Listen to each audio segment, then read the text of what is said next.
जंगल की परी एला के चारों तरफ उड़ती रही और शरारती मुस्कान के साथ बोली, एला, अगर हमें उन्हें सबक सिखाना है तो ऐसा करते हैं जिसे वो कभी न भूलें और थोड़ा मजेदार भी हो। एला ने कई दिनों बाद पहली बार मुस्कुराया। चलो करते हैं। डिनर के समय परी चुपके से रसोई में घुस गई जबकि एला को जबरन खाना बनाना पड़ रहा था। अपनी उंगलियां चटकाते हुए परी ने परिवार के सूप में एक खास ट्विस्ट जोड़ दिया। सूप इतना खारा हो गया कि उनके चेहरे किशमिश जैसे सिकुड़ गए।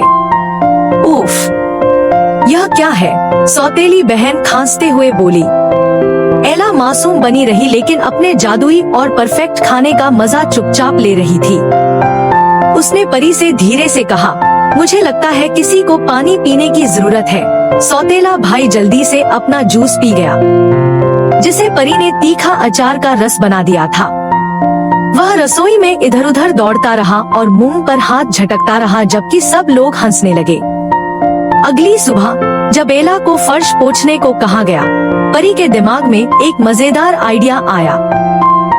उसने फुसफुसाकर कहा, चलो इसको फिसलन भरा सरप्राइज बनाते हैं। सौतेली बहन, जो अपनी नई शानदार जूतियां पहनकर कमरे में ऐसे चली जैसे कोई रानी हो, लेकिन अचानक धप्पा, वह चमकते फर्श पर फिसल गई और जोर से गिरी।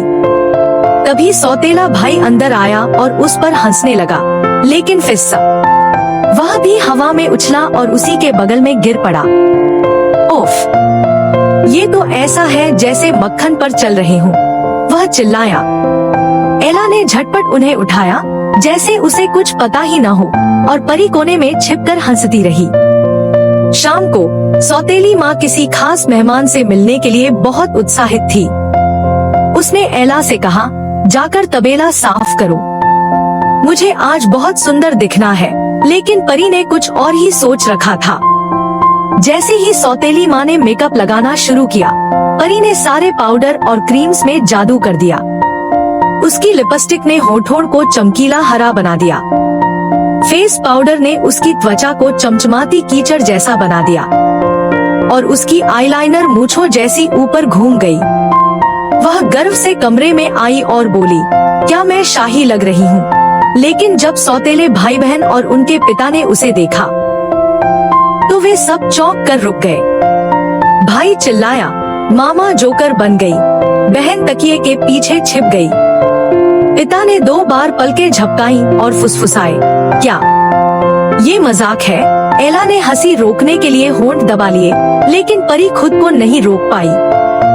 वह चमकती हंसी के साथ उड़ने लगी और पहली बार सबको दिखी। सौतेली माँ ने शीशे में अपना चेहरा देखा और चीखी, तुमने मेरे साथ क्या किया? परी ने मीठी आवाज में जवाब दिया, थोड़ा सा सच्चाई वाला चमक जो अंदर से मेल खाता हो। उसी दिन बाद में एला अपने पिता को अटारी में रखे जादुई आईने के पास ले गई। जब हर कोई उसके सामने खड़ा हुआ, एला की परछाई सूरज की तरह चमक रही थी। सौतेले भाई की परछाई में आलसी लहरें घूम रही थी। सौतेली बहन की परछाई में स्वार्थी बादल थे और सौतेली माँ की एक राजसी कपड़े पहने मेंढक जैसी दिख रही थी।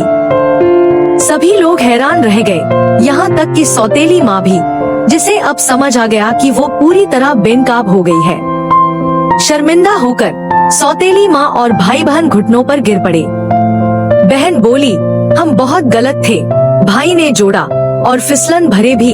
एला धीरे से मुस्कुराई, मैं माफ कर दूंगी, लेकिन एक शर्त पर, अब से तुम लोग बुरे नहीं बनोगे और अगली बार फर्श पोंछने में मेरी मदद करोगे। सब हंस पड़े, यहाँ तक कि पिता भी। उस दिन से घर में हंसी, सच्चाई और कभी कभी परी की चमक भी बस गई। और परी, वह एला की सबसे अच्छी दोस्त बन गई।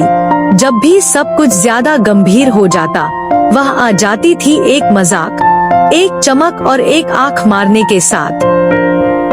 अगर आपको हमारी कहानी पसंद आई हो तो जल्दी से सब्सक्राइब का बटन दबाओ, और हाँ, अगली मजेदार कहानी मिस ना हो जाए तो बेल आइकन भी दबाना मत भूलना।